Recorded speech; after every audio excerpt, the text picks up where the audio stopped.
día. Bienvenidos a esta clase mecánica de suelos 2, grupo número 1. Hoy es jueves, es 5 de mayo de 2022. El día de hoy vamos a hablar de exploración del subsuelo, es nuestro capítulo 4 de este semestre. Entonces, empecemos y veamos en nuestra pantalla esto que estamos hablando. Tenemos que en edificios nuevamente, por supuesto, cualquier estructura, pero ahora no con el título de obra civil, sino con el título de estudios geotécnicos. Y hemos entendido muy bien que estos edificios son parte de la ingeniería civil, muchas materias y se apoyan en el suelo, y sabemos que hay que determinar la capacidad admisible de apoyo, ¿no? Esa es básicamente la idea. Ahora nos vamos a uno de esos edificios y decimos, antes de construir el edificio, estamos hablando de esta primera parte, no del frente, es solo la circunstancia. Hay que determinar propiedades y elegir qué tipo de fundación va a poner. En otras palabras, debemos nosotros pensar, vamos a fundar sobre zapatas aisladas, sobre la de fundación, pilotes. Eso es una decisión que hay que tomar, a qué profundidad hay que hacer esa fundación, ¿no? Esa es la primera decisión. Y para eso, obviamente, hay una exploración, un programa de exploración del subsuelo. Y luego de tomar la decisión, uno dice, vamos adelante a excavación. Como detalle, mientras se decidió eso acá, en este caso, uno ve el edificio aquí, uno sabe que este edificio está fundado sobre pilotes.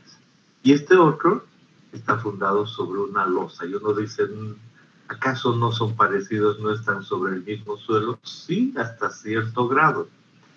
Este de acá tiene algo menos de carga y es menos extenso, este es más extenso. Y uno ya sabe, mientras el ancho sea mayor, en el mismo suelo, mayor el asentamiento, por ejemplo, ¿no?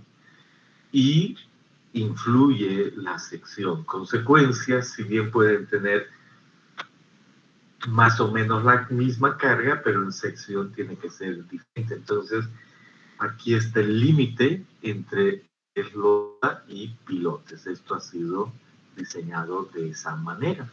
Y aquí una losa. Perfecto. Entonces, diseñado aquello, el proceso lo conocemos bien, estamos viendo otra vez. Hecho algo, que vamos a volver a eso, pues empezamos nuestra excavación, es lo que vimos antes, y al hacer la excavación cuidamos muchísimo de llegar al nivel y que la capacidad admisible sea la adecuada, pero es obvio que también hay que cuidar las paredes, ¿no? Hay que ver si van a ser estables, si necesitan un muro, si necesitan algún cuidado en especial. Y luego todo el proceso de excavación, aquí se tiene alrededor ciertos muros, solo decimos eso, y se nota que se excava un poco, luego a otro, se pone ciertos puntales, etcétera, etcétera, en lo que se hace en el proceso y se llega a cierto nivel y ahí, como ustedes pueden ver en este sector, ya se está poniendo el hormigón pobre. Muy especialmente aquí noten que ya no está la pared como antes, ¿no? Ha habido un movimiento hacia este lado y hacia este lado y hay que cuidar aquello. ¿Cuánto uno se va a comer? No debería comerse nada del vecino, pero ¿cuánto se va a comer del vecino, es importante, los taludes. Pero sea como sea, esto solo muestra el cuidado que hay que tener, pues luego uno pone un muro que le sirve de sótano y empieza la construcción y termina con su edificio construido y una carga. Para llegar a eso, uno ha necesitado saber el tipo de suelo que hay por debajo y con el tipo de suelo que hay por debajo hallar la capacidad admisible de apoyo. En este caso, para saber el tipo de suelo, se ha hecho en un sector, en un primer corte, ya vamos a ver más detalles, un sondeo hasta una profundidad, aquí dice 45 metros, y otro sondeo hasta otra profundidad, aquí dice 35 metros. Y se ha observado, como dice aquí, arcilla limosa, arcilla, grava y arcilla limosa. Un perfil típico de Cochabamba, ¿no? Bien, entonces esa es una primera parte. Hasta ahí alguien quiera comentar algún detalle, preguntar alguna cosa. Este es un muy buen momento.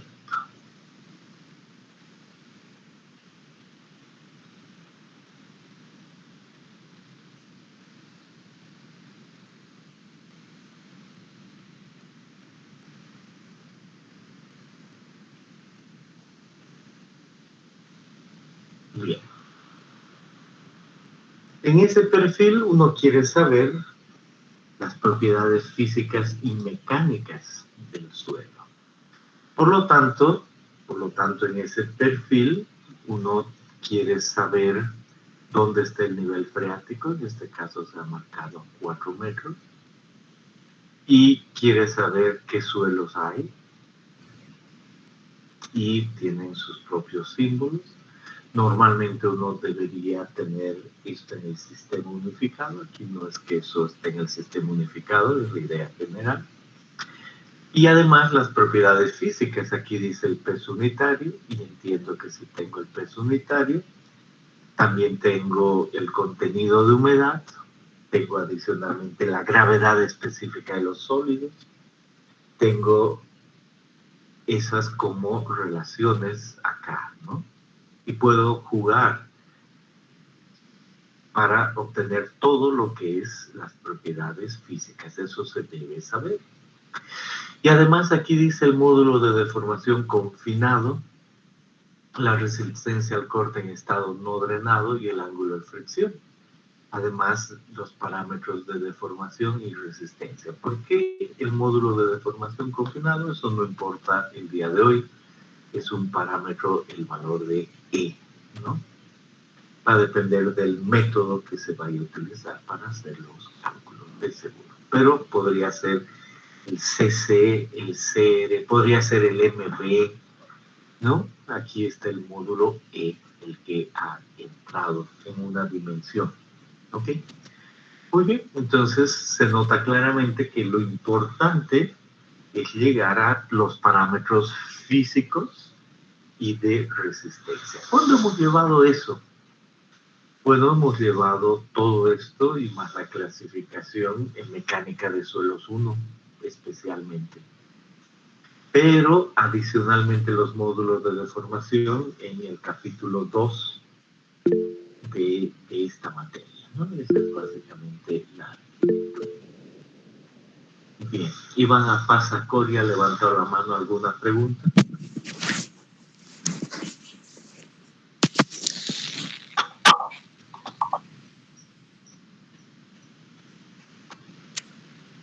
No, ninguna pregunta. Iván Apaza Coria solo estaba apoyado en la pantalla. El celular en el bolsillo, por eso se activó. ¿Puedes decir algo, Iván Apaza Coria?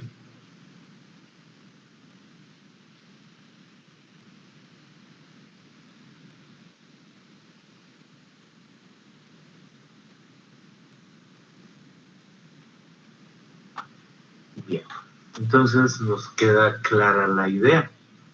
Ahora uno dice, ya sé a dónde voy, Se nota que mis exámenes tienen un solo valor de CU, mis exámenes tienen un solo valor de CC, ya me cuesta el hallar el E en otra altura, pero entiendo que en un lugar pues hay más valores, ¿no? Hay más suelos, pero puedo saber todo lo necesario.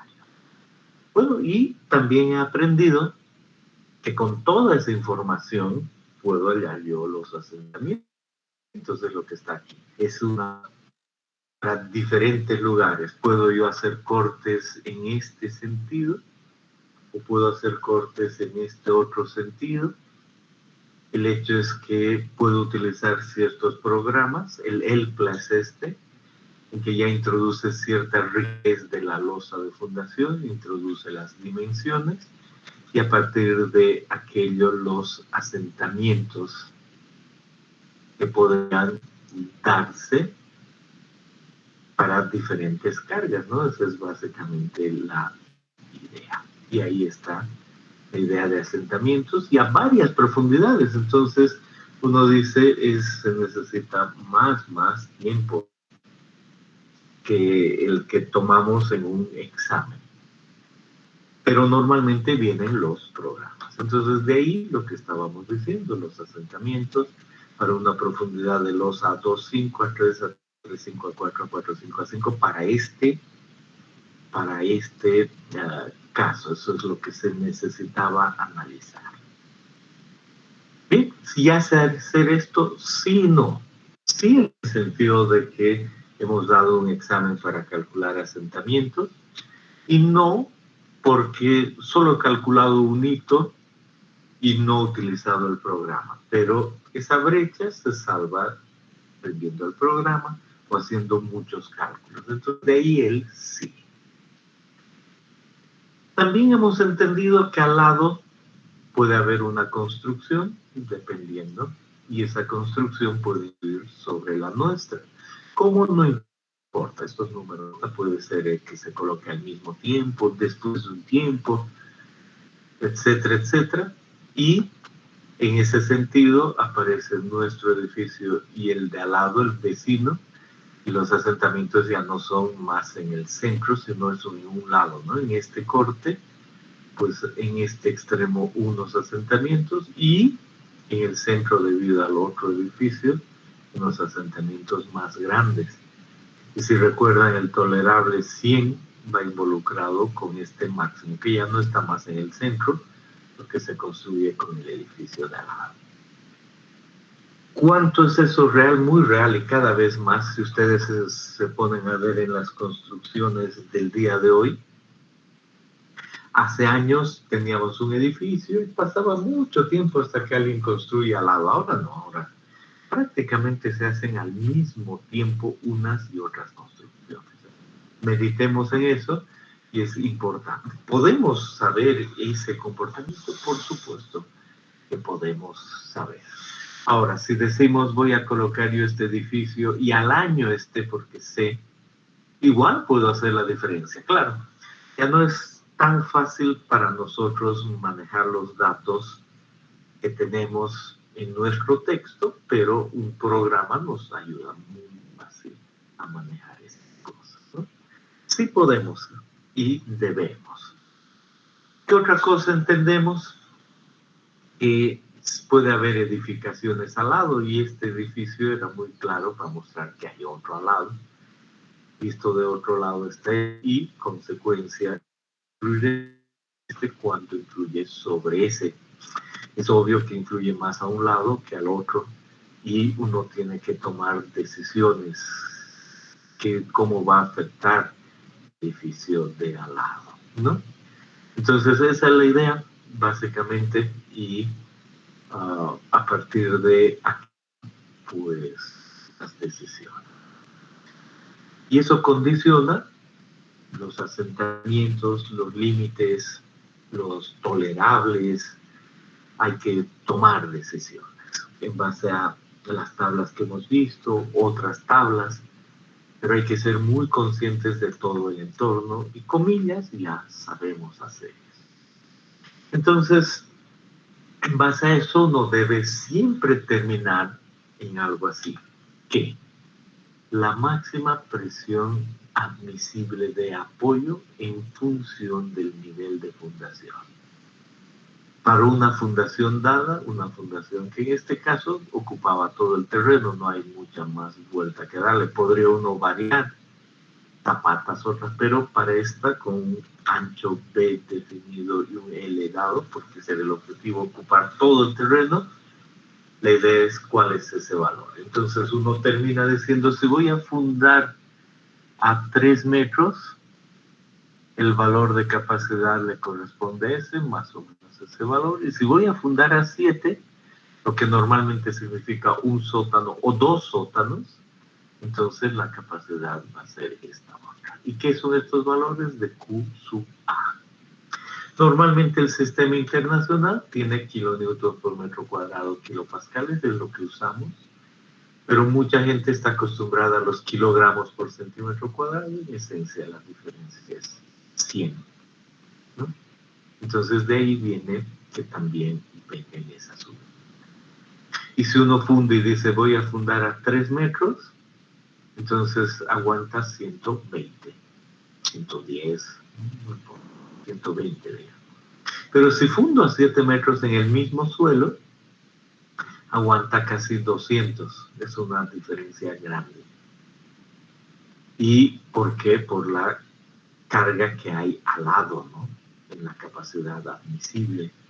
Entonces uno dice, muy interesante, puedo poner un edificio de 12 plantas con un sótano, pero con 2 sótanos puedo poner un edificio de 19 plantas, en idea general.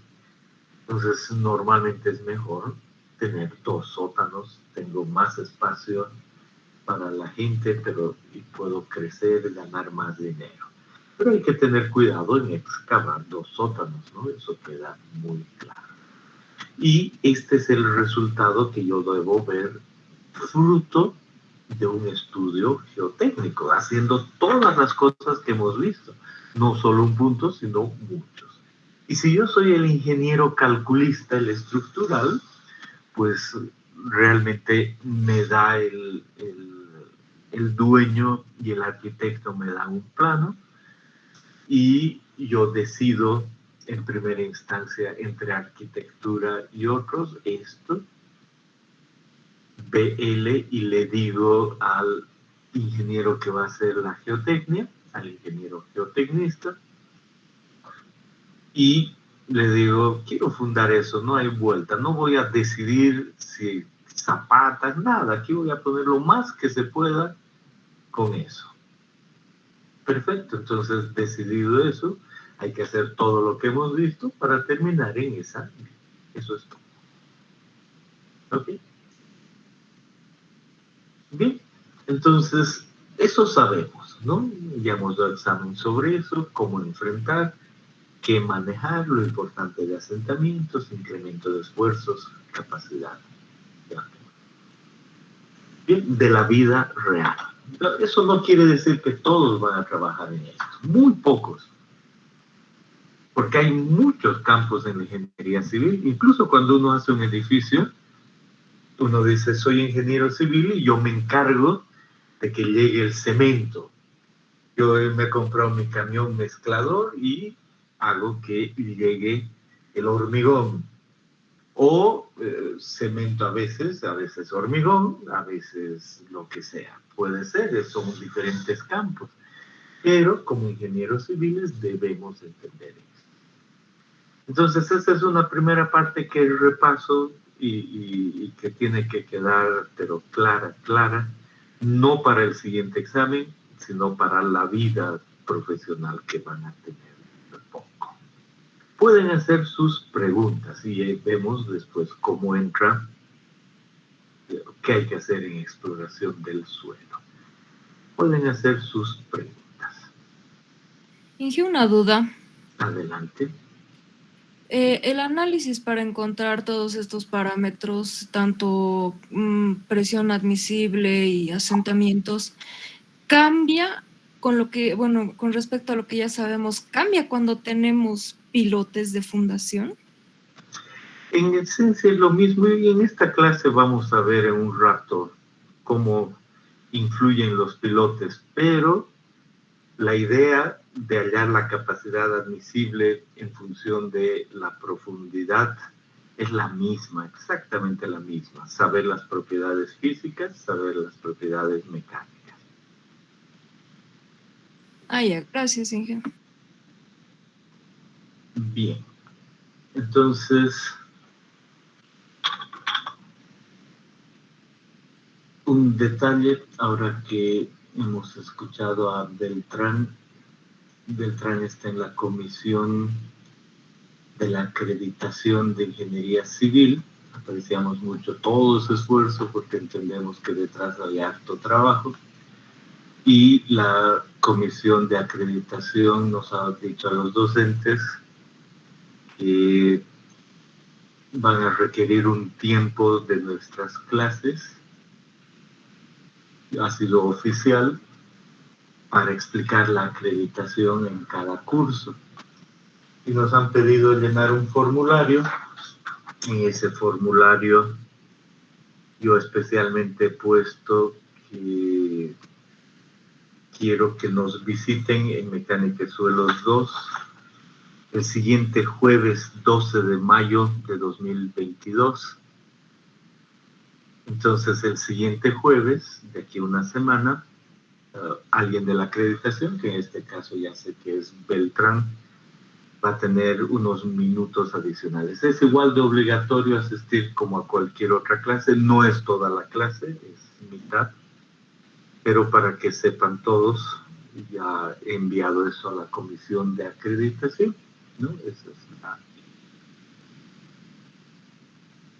Gracias por ¿Cuál? avisar, Inge. ¿Perdón? Gracias por confirmarlo, Inge.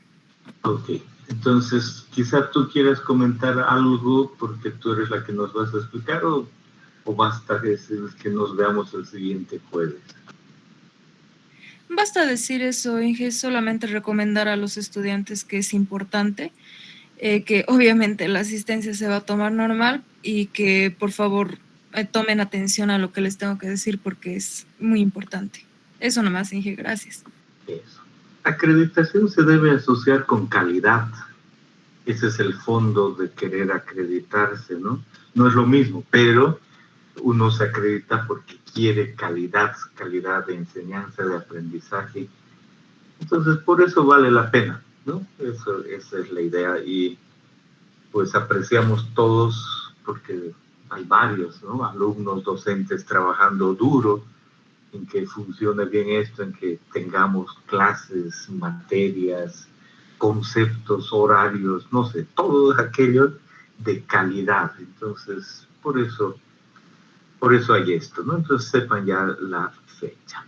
Bien, sigamos con este asunto de hacia dónde vamos. Entonces, ahora volver a nuestro edificio común.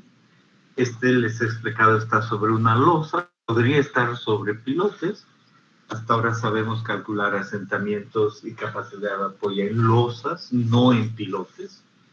No importa, se entiende que el concepto general va a ser el mismo, pero solo sabemos en losas. ¿Y qué es lo que queremos determinar? Y a eso va. Ahora estamos en la mente del suelo, de la exploración. Entonces, por eso el título, parámetros a ser determinados. Queremos clasificar el suelo. Hemos visto que es importante distinguir entre arcilla y arena, grueso y fino. ¿Para qué? Para saber la resistencia y en la resistencia la condición drenada o la no drenada. Y además los parámetros de deformación o los módulos o los índices, como hemos aprendido en el capítulo 2. Perfecto. Y detrás de eso, aquí copiamos eso, decimos ensayos. Entonces hay que sacar muestras, es lo primero que debemos pensar. Y esas muestras tienen que irse al laboratorio para saber la granulometría y límites. Así vamos a saber la clasificación. para saber la gravedad específica y poder determinar parámetros de deformación, ¿no? Este GS entra, si se acuerdan bien, en hallar el E. E es W por GS. Entonces es clave el GS para asentamientos, especialmente, por supuesto, en arcillas, ¿no? Luego la resistencia, drenada, no drenada, de ahí una compresión no drenada en arcillas, un triaxial U, uno o el otro, y además la consolidación. Entonces uno dice, tengo que hacer esos ensayos. Todavía me pregunto, ¿a qué profundidad? ¿A 1 metro? ¿A 2? ¿Varias? ¿Una sola? Pero veo lo que está asociado, entiendo bien. Y por supuesto, quiero calcular la capacidad de apoyo, Q sub U, Q sub S, los asentamientos y terminar un Q sub A. Entonces ahí entra la idea de que ¿por qué necesito la resistencia? Y además los parámetros de deformación. Entonces tengo que decidir qué es la resistencia, drenada, no drenada, todo aquello, ¿no? Lo que vengo repitiendo. Para evitar que falla y para evitar asentamientos excesivos. Y en cualquier estructura, puede ser una estructura que sea de este estilo, un puente, y aquí necesito la capacidad admisible, o puede ser un muro donde hay un esfuerzo lateral, igual voy a necesitar la capacidad admisible, o en algo así donde hay agua que circula, ¿cuál es la capacidad admisible? Bueno, y aquí no capacidad admisible, pero algo más. Entonces, en cualquier estructura voy a necesitar hacer una exploración para determinar parámetros de ese estilo. Y ahora vuelvo a nuestro ejemplo típico de Cochabamba y decimos, ¿cuántos ensayos debo hacer? ¿Qué profundidades? ¿No? Ya les he adelantado algo, aquí se ha encontrado eso, sabemos los parámetros, eso nos ha permitido determinar capacidades admisibles. Pero ¿cómo perforo? ¿Hasta qué profundidad? ¿Qué hago? ¿Con qué objetivo? Pues todo lo dicho es para leer esto. Entonces ya entramos de lleno con esa introducción larga a lo que es la exploración del subsuelo y los objetivos. Muy bien, ahí aparece estimar la disponibilidad general del sitio y sus alrededores. Estimar la disponibilidad general del sitio y sus alrededores. Permitir la preparación de un diseño adecuado y económico, incluyendo el diseño de trabajos temporales, técnicas de mejoramiento del terreno y control del nivel freático. Hay más cosas, ¿no? Y aquí no es que vamos a ver todo, pero queremos tener la idea de qué hacer. Entonces nos dice disponibilidad general del sitio. Entonces, ¿qué hago yo cuando voy al sitio y me dicen, mire ingeniero, voy a construir un edificio, el arquitecto me ha hecho este diseño, ahora quiero saber si puedo hacer eso acá?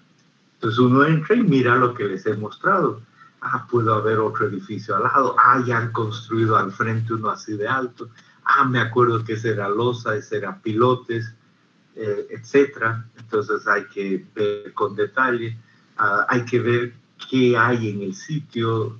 No vaya a ser que haya sido una planta de tratamiento de grasas o un almacén de grasas, y así uno tiene una idea de qué hay en el sitio, qué puede hacer, ¿no? O uno está en La Paz y dice, uy, aquí hay un barranco de 500 metros de altura, y allá uno tiene una buena idea de cómo va el asunto. Y después dice, diseño adecuado, permitir un diseño adecuado y económico. Eso nunca hay que olvidarse. Siempre puede decir factor de seguridad 10, asentamiento tolerable 10 y da un valor, pero eso no es lo más económico, ¿no? Entonces hay que comillas, ir al límite de lo que aguanta, y eso es lo más económico. Entonces, por eso uno hace estas cosas. Y además dice trabajos temporales, especialmente edificio, los trabajos temporales están asociados con se me va a caer el muro y se me va a caer la casa de al lado, voy a salir en el periódico y me van a interrumpir y parar la obra, además de vidas, por supuesto. O no, ¿qué otra cosa debo hacer? Debo bajar el agua, o es el suelo que encuentre muy blando, debo cambiarlo, ¿no? En ese sentido, mejorar. Debo hacer alguna cosa. Y si el nivel freático está muy arriba, debo bajarlo de alguna manera, ¿no? Esa es básicamente la idea. Entonces, debo tener esto en mente. Entonces, debo saber qué hay detrás para hacer esas cosas. Bien, después obviamente viene la idea de información necesaria para determinar el tipo de fundación requerido. Ahí está lo que les decía. A través de esto vamos a decidir una losa, una zapata, etcétera, una fundación profunda. Además, recomendaciones sobre la capacidad de carga, terminar con un Kusuba. Pero notan que el Kusuba, que sabemos calcular bien, es una partecita, no es muy importante, pero no es todo.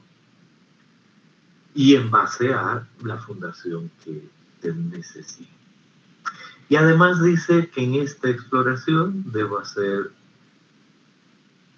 posible la realización de suficientes ensayos de laboratorio que permitan realizar posteriores predicciones de asentamiento, sacar muestras, ¿no? ¿Qué otra cosa es importante? Saber dónde está el nivel freático, la posición del nivel freático. Además, en algunas partes, aquí no tanto, las variaciones del nivel freático. Depende del proyecto, pues nuestros edificios, uno hace esa exploración del suelo en un mes, da todos los resultados, y no es que ve grandes variaciones, ¿no? Solo ve un nivel. Entiende que el nivel freático vaya cambiando en los años, pero no tiene tiempo para ver eso. Entonces no dice nada al respecto, solo marca un nivel freático. Igual se va a construir, ese mismo mes se va a construir, y el nivel freático va a estar donde uno lo vio. Entonces no hay problema. Pero en algún proyecto de algún talud uno necesita ver por años dónde está el nivel, eso es típico. Y ahí dice, pongo yo piezómetros, ¿no? Como dice más abajo, variaciones que pueden ser determinadas por piezómetros o pozos, y ahí va pasando una estación y digo, en la época de lluvias el nivel llega a tal altura, en la otra época tal, a veces es muy necesario el monitorear parte de la exploración. En edificios no es lo más común, no se hace. Y luego dice establecer métodos de construcción para condiciones cambiantes del suelo. Si encuentra algo, sugiere. Y dice construir esto de esta manera, de esta otra, ponga pantalla, no ponga pantalla, excabe una parte, excabe otra, esos detalles, ¿no? Y además identificación de posibles problemas que puedan presentarse y problemas potenciales como asentamientos, grietas, cualquier otra cosa. Entonces hay que ir hacia eso. Son muchas cosas las que hay que tener en mente. No hay que olvidarse. Uno sabe calcular el Kusuba hasta ahora, pero es más grande. No es cuestión de dame el Kusuba. Voy a excavar, cómo influyo, si excavo se cae, no se cae, necesito poner la pantalla antes, no necesito, directamente un muro después.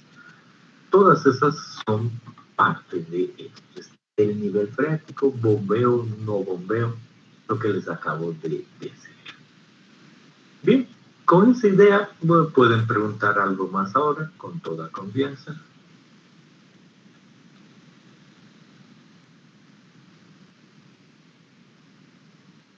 Inge, una curiosidad, disculpe. Adelante. Cuando uno camina por la Heroínas en el centro, ve las excavaciones que se han hecho para las líneas de distribución de agua potable y estuve observando que en cuestión de centímetros el nivel freático cambia abruptamente. ¿Es normal eso? No tanto. Por todo lo que sabemos de nivel freático, ah, entendemos que en Cochabamba el nivel freático está más alto hacia el norte y hacia el sur el nivel freático es menor, ¿no? Porque se entiende que hay una montaña y el agua va desde el Tunari hacia la zona sur por debajo, entonces debemos entender que hay un nivel freático más o menos constante en ese sentido. Si en un lugar se ha hecho una excavación y tú ves cierto nivel y a los 2 centímetros no hay ese nivel, hay que más bien pensar en que había por debajo de aquello un estrato de arcilla muy localizado y que hizo que el agua se retenga cuando entró en un sector y lo que se llama, nunca le hemos dado mayor importancia, pero en nuestro texto en suelos 1 dice el nivel freático colgado. Entonces ahí sí puedes ver una gran variación por algo localizado, pero no como nivel freático mismo de la zona, ¿no? Oh, ya, gracias, Inge. Muy bien. Bien, pero hacia eso vamos, esos son nuestros objetivos. Consecuencia, nos preguntamos, ¿voy a hacer sondeos y de ahí voy a sacar muestras y voy a tener esta idea? Entonces, ¿cuántos hago? ¿Qué profundidad? Entonces, dice aquí Kodu, para saber la profundidad y el número de sondeos, me hago preguntas. Aquí está la primera. ¿Cuán grande es el sitio? ¿Qué tipo de condiciones de suelo y rocas se esperan? ¿El perfil de suelo presenta una distribución homogénea? ¿Qué es lo que se va a construir? ¿Cuán crítico es el proyecto y cuáles serían las consecuencias de falla? ¿Cuán larga y pesada es la estructura propuesta? ¿Son todas las áreas accesibles a los equipos de perforación? Esa es la idea, ¿no? Entonces me pregunto y digo, un edificio normal requiere prestarle atención. Una casa que tenga un piso no requiere prestarle ninguna atención. De hecho, la norma, no sé si en cercado o más, pero la norma dice que si uno tiene una edificación de 3 plantas, no necesita hacer ningún estudio. Excava, pone su fundación, lo tradicional y listo. Pero si es más de 3 plantas, le presta atención. Es parte de estas preguntas. Muy bien, entonces en ese sentido uno podría tener terrenos así, así, así, y queda claro que en cuanto a ubicación, uno podría decir, si pongo uno al medio y otros en los extremos, me va a dar una idea de qué hay acá. Es una opción en cuanto al número de sondeos. Y de esa manera yo puedo saber qué hay ahí en este extremo y saber muy bien y poder deducir lo que hay entre medio. Lo mismo en todo lado. Entonces aparece una buena idea de distribución, primera idea. Normalmente, no, nada, esa es una primera distribución sugerida. Aquí hay 5 sondeos, aquí hay 3, otra opción, aquí hay uno solo, al medio muy lógico más que a un extremo, y aquí hay otros 3. Todas estas son opciones. ¿Y qué hace uno como ingeniero civil? Le toca elegir, decidir.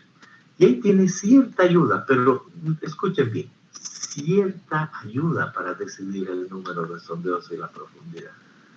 Y aparecen ciertas tablas y en esas tablas, por ejemplo, dice, miren, usted está haciendo un edificio de varios pisos o plantas industriales de un piso o carreteras o presas y diques. Mire, si está haciendo un edificio, piense que va a necesitar un espaciamiento en metros de 10 a 30. Uno dice, ya, en base a eso voy a yo decir esto está entre 10 y 30 metros, tomo una decisión, pues mucho más chico, entonces me basta uno, cosas de ese estilo, pero miren otra vez, 10 a 30 quiere decir cualquier cosa, eso es lo que quiero enfatizar, pero ya es una idea. Y otros autores dicen, no, mejor que eso, piense en esta idea, espaciamiento por cada metro cuadrado, y si usted tiene una calidad baja, una calidad alta de lo que ya espera, o una calidad promedio. Si tiene una calidad promedio, entre 200 y 400 por sondeo. Entonces uno dice, voy a tomar un valor aquí que sea 300 metros cuadrados, que entiendo entra ahí, y me imagino que este terreno tiene lo típico, un ancho de 30 metros, muy típico en Bolivia, en Cochabamba mejor, y L igual a 50 metros. Entonces uno dice, el área de esto son 1500 metros cuadrados. Entonces me sugiere hacer uno cada 300.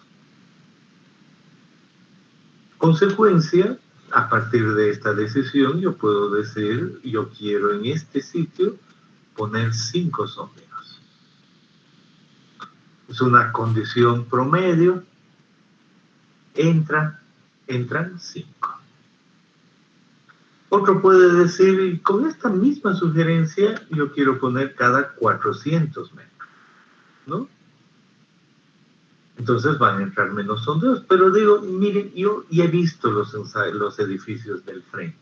He visto el de al lado. Yo ya conozco esta zona. Entonces, es de alta calidad. Es siempre uniforme. Hay estratos. No es que varía de una esquina a la otra. Es uniforme, de alta calidad. Entonces, puedo yo pensar en uno cada 1000. Entonces, en el mismo terreno, yo puedo decir, en base a esa misma recomendación, puede tener un solo sondeo, uno solo al medio, punto.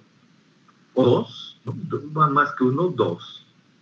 Entonces uno dice, se nota que el número de sondeos puede ser muy, muy variable. Y es muy fácil, si a ustedes alguna vez les toca esto, el dueño les va a decir, ¿cuánto me va a cobrar por el estudio geotécnico? Y uno le dice, depende del número de sondeos, muéstreme el sitio y qué quiere construir. Y nos dice 50 por 30. Entonces uno dice, yo quiero hacer para estar tranquilo y que salgan las cosas bien, 5 sondeos. Y ahorita me invento cualquier cosa. Y digo, cada sondeo me va a costar $1000. Entonces digo, $5000. ¿Qué va a decir el dueño ante esa situación? Es muy simple, va a decir, los de allá me cobran 500, porque los de allá han decidido hacer un sondeo, y no a 1000, sino a 500, y le hacen el mismo estudio geotécnico. Entonces, tiene mucho que ver la economía, cuánto uno sabe que es certeza. Entonces, sepan que es muy variable.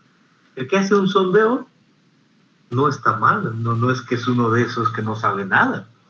Quizás sepa mucho, más que el resto. O quizás no sepa nada y solo quiera hacer económico. Bueno, no sabemos. Ustedes deciden, ustedes son los ingenieros civiles que van a decidir estas cosas. Pero noten la variación. Es normal para decidir el número de sondeos. Hay más. Uno dice, además, la profundidad, no solo el número. Entonces, hay recomendaciones igual de variables. Por ejemplo, aquí nos dice condiciones del suelo. Otra vez vengo aquí, digo promedio. Entonces, una recomendación, esta de acá. El número de pisos a la 0,7 por 5 más el nivel de fundación. Vamos a decir que ya hemos elegido o estimado un sótano 4 metros, más o menos, ¿no? Y decimos nuestro número de pisos es típico en Cochabamba, 15 plantas. Entonces, según esto, yo debo hacer un sondeo que sea 5 por 15 elevado a la 0,7 más 4 metros para un sótano. Bien. ¿Cuánto sale eso? ¿Me pueden decir la profundidad recomendada de cada uno de esos sondeos o si he elegido 1 o si he elegido 5.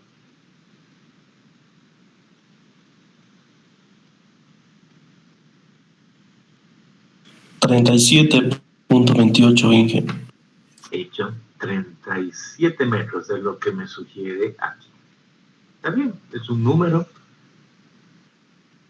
Ahora yo voy a otra recomendación, y aquí entran los pilotos que preguntaban hace un momento, y me dice, mire, piense en esa losa famosa, y su losa tiene 30 metros, puede ser menos, se entiende, ¿no? Pero una losa de 30 metros es muy típica para los edificios que vemos cuando caminamos en cualquier lugar. Y me dicen, mire, la profundidad del sondeo debe ir de 1,5 a 2 veces de ese ancho más el nivel de fundación. Si tomamos esos 4 metros más, tomemos el 1,5 multiplicado por 30. Entonces, 30 por 1,5, 45 más 4, 49. Entonces, me dice, mejor 49 metros de profundidad. En el anterior caso salía 37. Entonces, una vez más, uno dice, a ver, a mí me gustaría 49 mejor, ¿no? Veo más cosas, pero uno va al dueño y le dice, le voy a cobrar $50 por metro.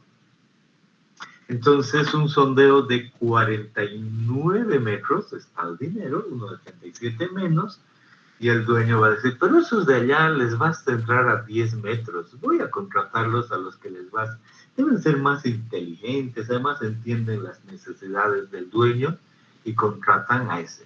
Es posible, ¿verdad? ¿Está bien? Pero sepamos que hay ciertas normas de lo que uno debe ver. Si no es una losa y uno tiene una zapata, no debe errar, tiene que tener cuidado. Uno dice, la zapata es esta, entonces debo ir a 1,5 a 2 veces B, 3 metros de zapata, 2 veces B, 6 metros, nivel de fundación 2 metros, 8 metros. Pero ojo, ojo, como es un conjunto de zapata, el ancho B que hay que de toda la zapata. Entonces, termina siendo básicamente una profundidad que hay que ir viendo el sitio, ¿no?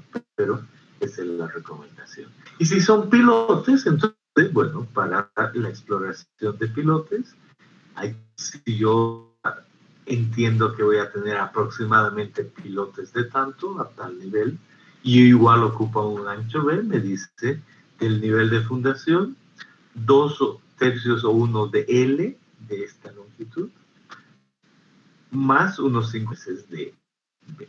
En otras palabras, se mantiene este 1,5 de B, o 2 veces de B, pero más la longitud de L. O sea, este fondo o de un poquito más arriba, mismo que acá.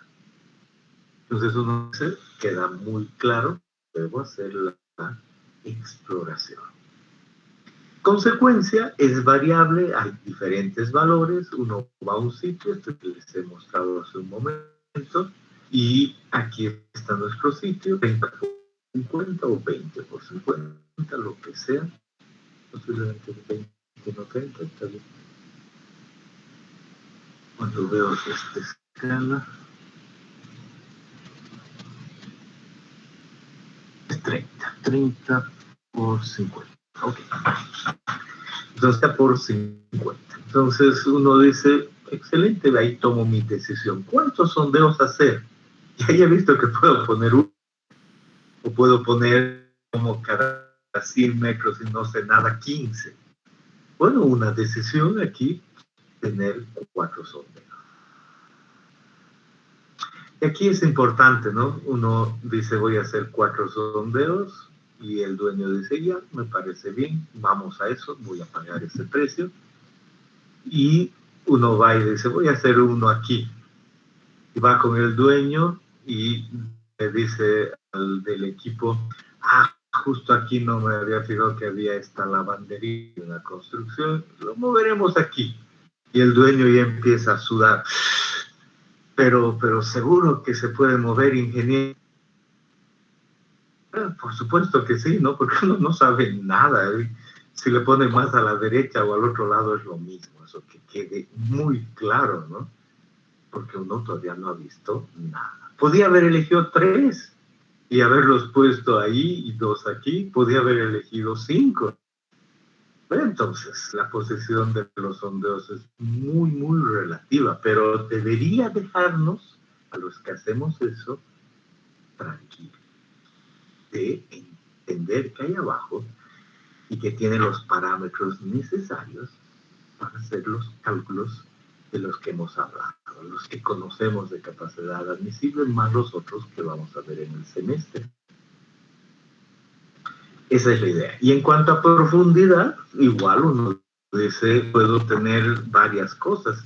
En este caso en especial de este edificio, y uno ya sabe que el sector norte de Cochabamba luce con eso, y uno dice, las gravas se asientan menos, y bajo hay arcilla. Si quiero hacer un cálculo preciso para saber si debo tener losa o pilotes, debería saber a detalle todo esto.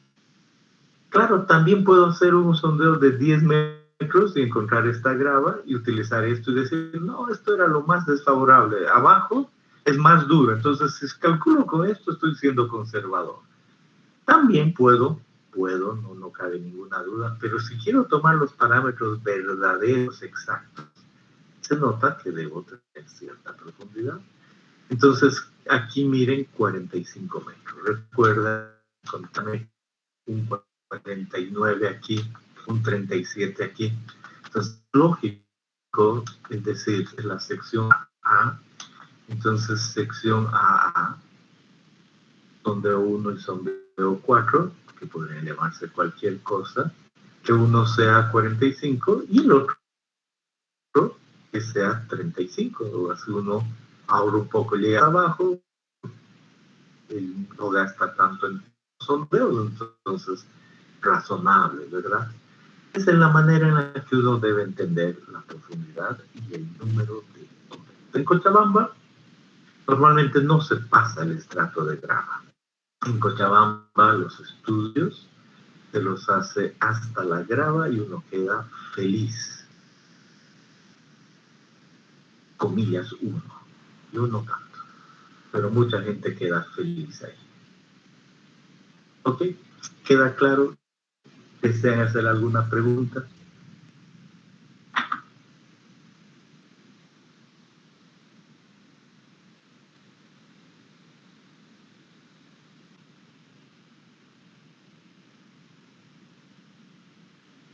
Bien. Por supuesto, si cambiamos nuestro terreno y decimos ahora hay otro terreno, les doy el ejemplo de uno que tiene 100 metros aquí, como 30 o 40 de lado, de un terreno más largo. En su época ese terreno lucía así, y en este terreno se han hecho 3 sondeos y había mucho más grueso.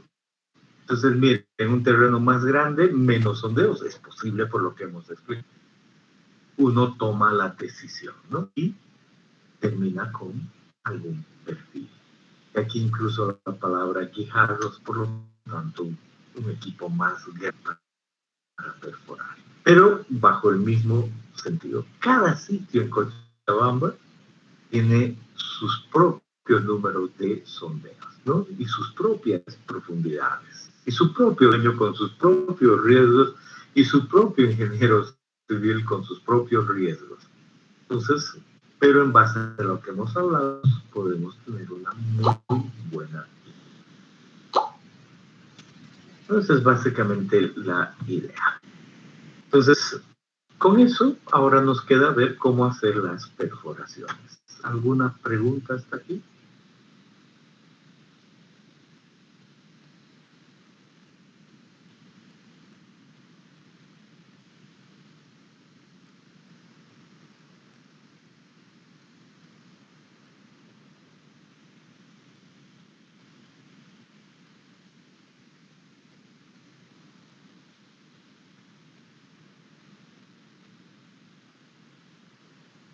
Bien.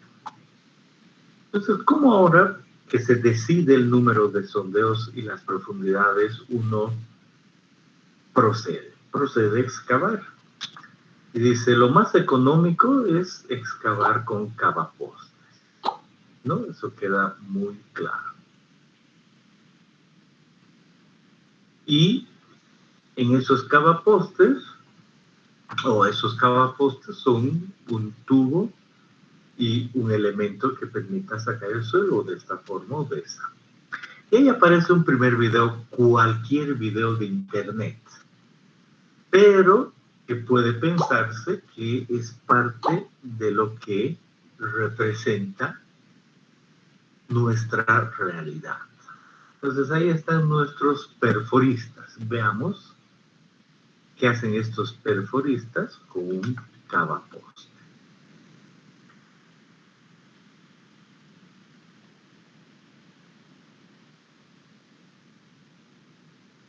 Está la perforación, se quiere llegar a alguna, a veces no por eso se toca.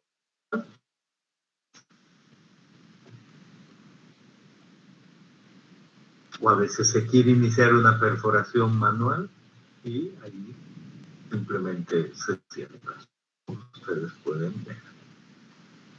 En este caso están simplemente ablandando el suelo, eso es lo que se ve, les paso el dato.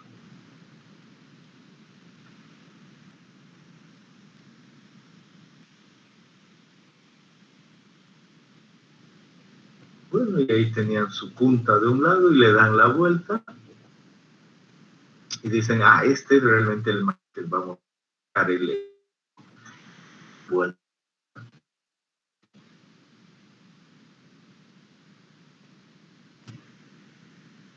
A veces duro, más duro, es como 1 metro más o menos de profundidad y han girado, se ha hundido, el cavapostes así se le dice,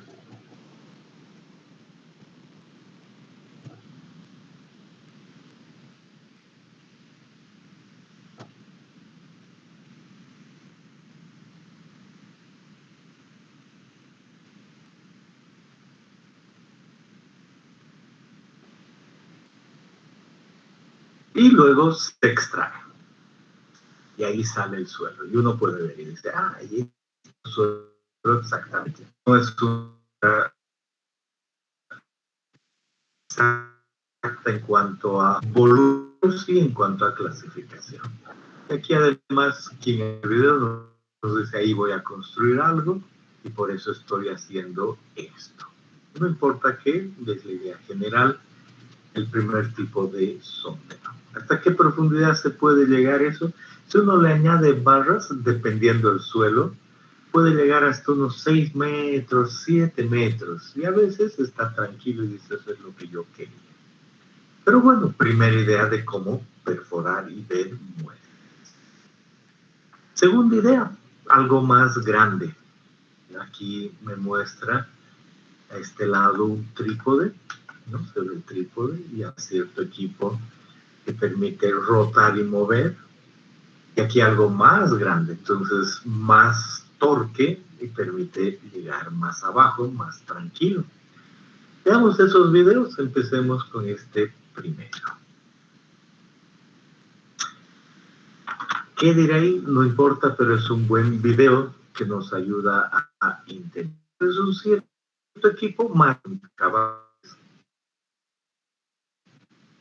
de esa manera. Tiene esa herramienta para perforar, tiro grande, puede suceder. Se arma el equipo porque se lo necesita transportar primero, entonces desarmado, se llega al lugar y ahí se tiene el equipo. Miren, un motor, ya vamos a ver dónde entra aquello. Al fondo un recipiente para agua, una bomba, nuestro trípode.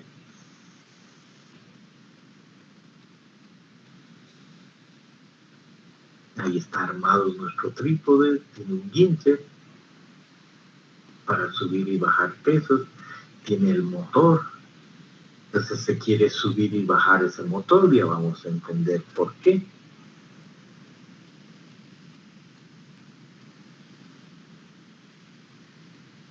Ahí está el agua, Ahí está la bomba.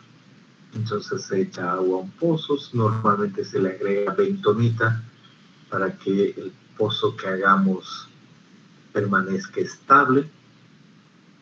Y se conecta el sistema de agua. Ahora miren, ese motor hace que rote y gire aquello a una cierta velocidad.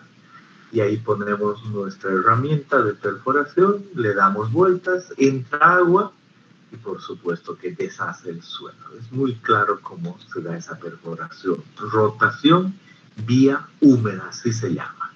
Y hay diferentes diámetros en este equipo, es aproximadamente unos 15, 20 centímetros, difícil de ver bien, y el pozo queda de esa manera. Luego baja 1 metro y medio, dependiendo la longitud, y ahí le aumento una barra. Ahí está la barra que ha aumentado, la enrosco adecuadamente.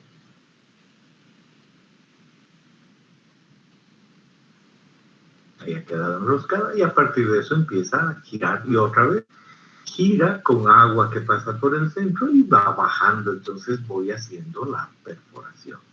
¿Cuán claro veo el suelo que está saliendo? Muy poco claro, pero alguna idea me da, ¿no? En el otro caso yo veía el suelo, palpaba el suelo, el contenido de humedad. Aquí no, aquí sale el suelo disuelto en el agua.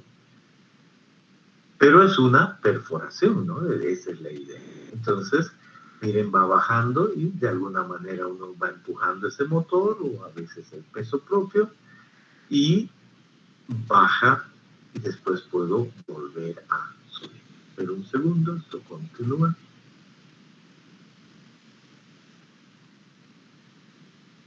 Ahí está, y vuelvo a bajar hasta la profundidad que desee. Dependiendo del número de barras que incluye, yo ya puedo decir, acabo de llegar a 6 metros, acabo de llegar a 7 metros, ¿no? Se entiende aquí. Y después de un momento, después de llegar a cierta edad, porque ahorita solo estoy viendo perforación, o empiezo a sacar toda la barra, en este caso todavía sigo aumentando algunas barras, se nota, ¿no? Hay una barra adicional.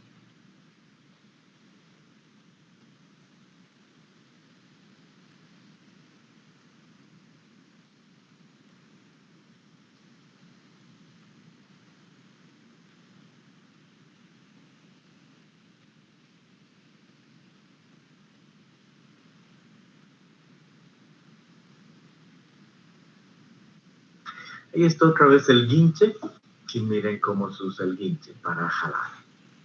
Entonces igual tengo mi barra, llego a cierta profundidad, y ya digo, ahí me basta hasta estudiar la profundidad. Entonces saco ahora en lugar de aumentar, otra vez solo acoplo.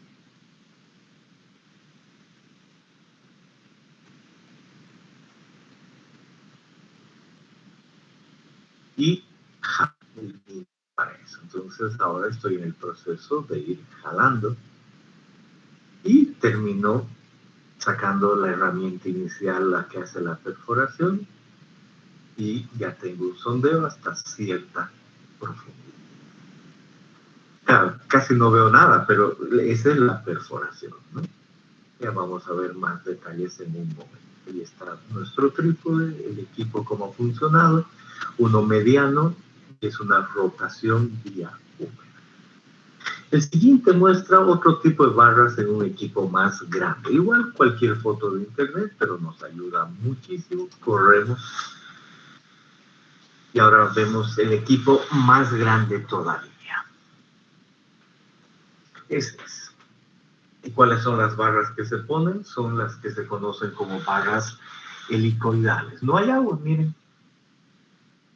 Y al girar de esa manera sale muy poca agua, muy poco suelo. Pero estas barras son las ideales.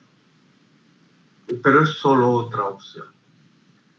Entonces uno ingresa en suelo duro, blando, tal cual ustedes ven. Y el equipo permite tener una cierta inclinación y se hace lo mismo. Entra una barra, a continuación la otra barra.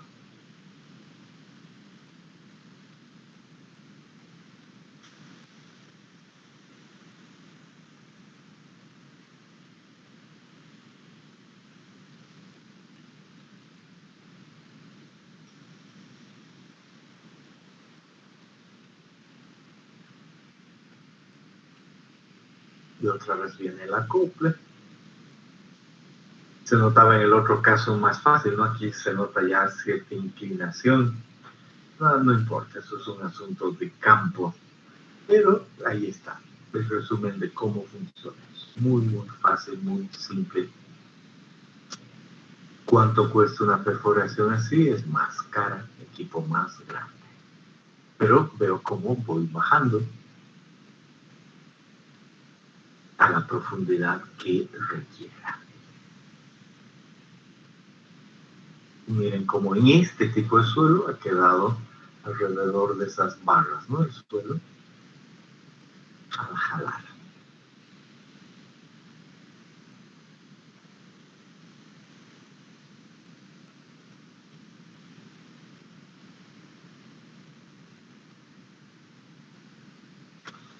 Y por último, hay equipo más grande, el que se conoce como la perforación a diamantina. Igual vemos un video que nos muestra una perforación a diamantina. Aquí en el fondo diamantina, y eso permite entrar en roca, pero es igual, tal cual, simple, y uno va bajando el que va y va girando.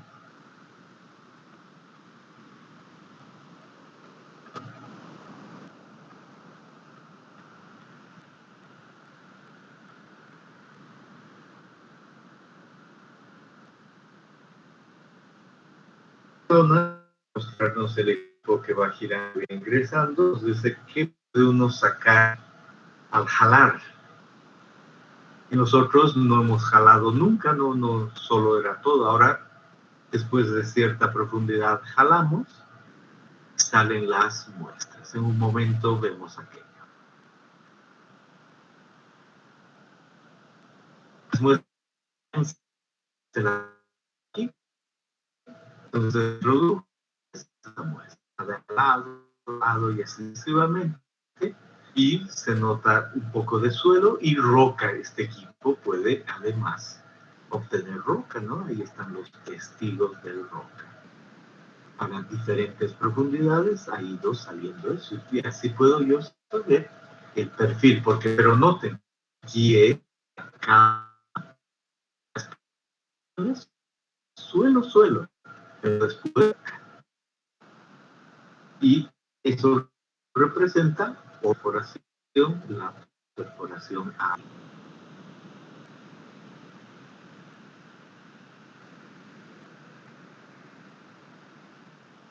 Y está el equipo claro, mande máscara.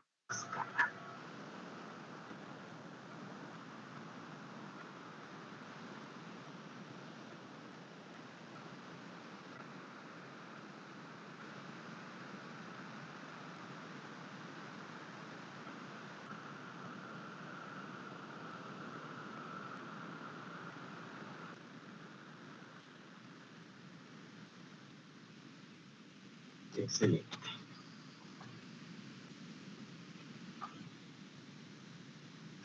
Bien, entonces eso es solo para saber cómo es que se perfora. Hemos visto a qué profundidad, cómo se perfora. Y depende del sitio, uno elige. Aquí, por ejemplo, dice perforación en grava, un tricono grande, y a continuación un equipo puede utilizar ese tricono.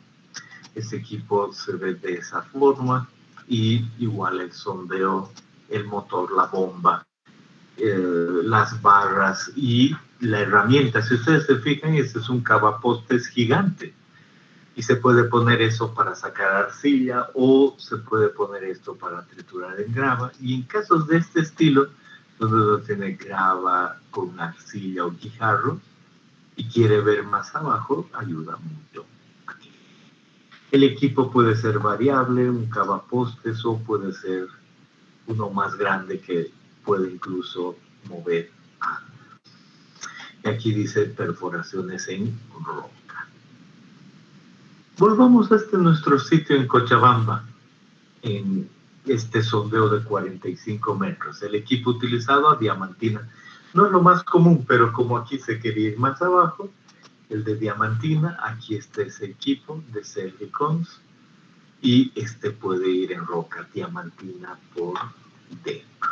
Esa diamantina también puede ser pequeña, y si uno encuentra y quiere algo, miren ustedes aquí la idea del estribo de un puente, se ha derribado eso, se ha construido otro estribo para otro puente, y aquí se ha hecho una pequeña calicate y había roca, y ahí en este sector haciendo la extracción de una muestra de roca. Es posible, así funciona, de roca. Y cuando es suelo, se utilizan estos tubos. Uno obtiene muestras en suelo con este tipo de tubos. Y miren qué se llama este primero. Se llama tubo de pared delgada. Y miren cómo tenemos aquí otro, y este no es un tubo de pared delgada, este es uno que más bien es una cuchara bipartita. Pero he mezclado colores, un tubo Shelby, borrar primero.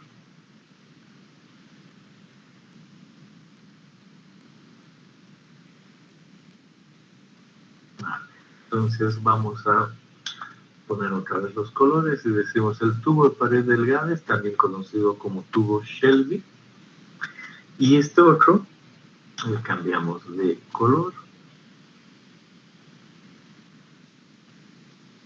y decimos este otro es el que se conoce como la cuchara bipartita o la cuchara de Terzaghi. Y son tubos que tienen dimensiones estándar. Y aquí están, ¿no? El primero dice 52 milímetros, un espesor de 1.63, un largo de 76. Y es un tubo. Y este es otro tubo que tiene de diámetro externo 50, de diámetro interno 35 milímetros y sus dimensiones. Y al ver el diámetro externo y el diámetro interno y hacer la comparación, resulta esta razón de área. Y esta razón de área en la cuchara bipartita con estas dimensiones sale 110% y con estas dimensiones 13.80%. Al solo hacer esta operación de diámetros. Bueno, resulta que normalmente si esta relación de áreas a su vez es mayor que el 10%, eso es lo común, la muestra queda alterada. Y si esa relación de áreas es menor al 10%, eso es lo común, la muestra se la saca no disturbada. Entonces uno usa estos tubos para obtener muestras. Y cuando la relación de áreas es menor que el 10%, considera que su muestra es representativa. A partir de eso puede hacer ensayos de resistencia en esas muestras, puede hacer ensayos de consolidación, pero en otras, en las que se considera alteradas, solo clasificación, ¿no? Contenido de humedad. Esa es básicamente la... Ahora, el 13% de un tubo Shelby, uno dice, es mayor que el 10%.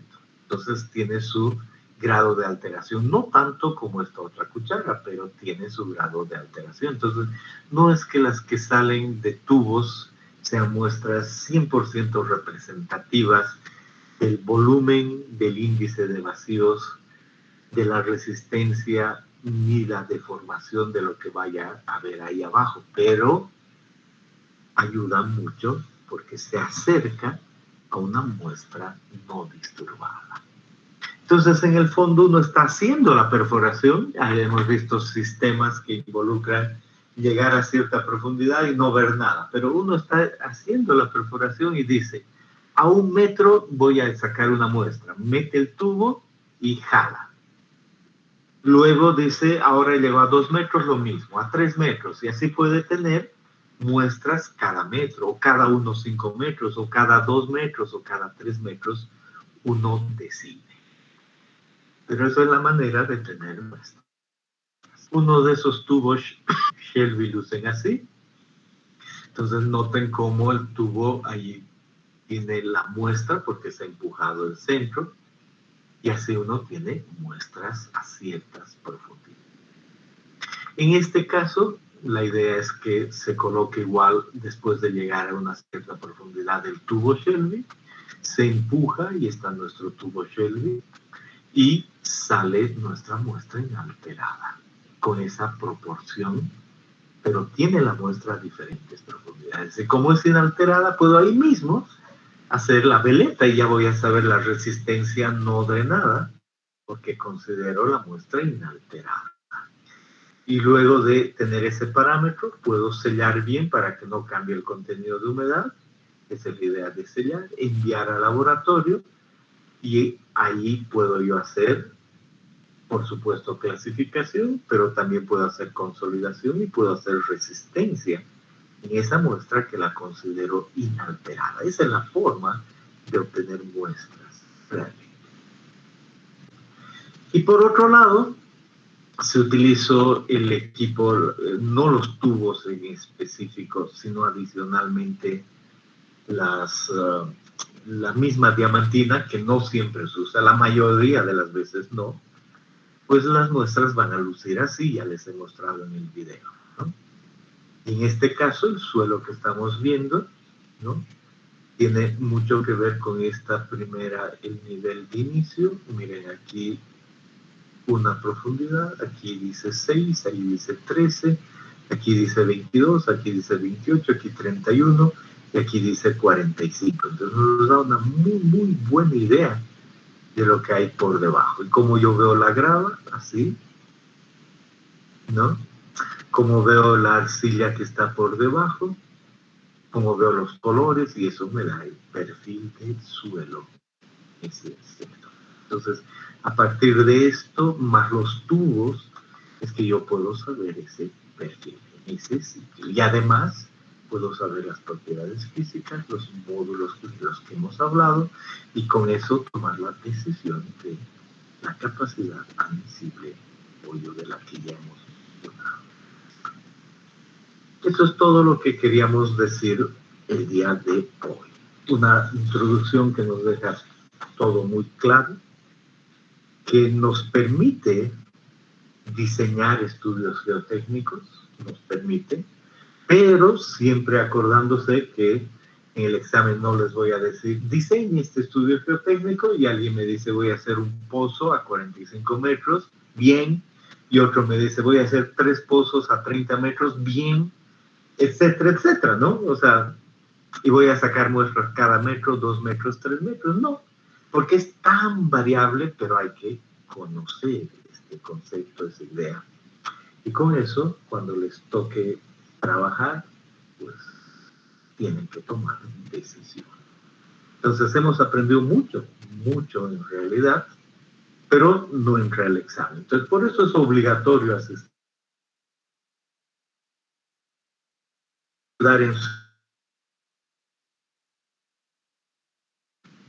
Bien, pueden hacer sus preguntas para cerrar esta.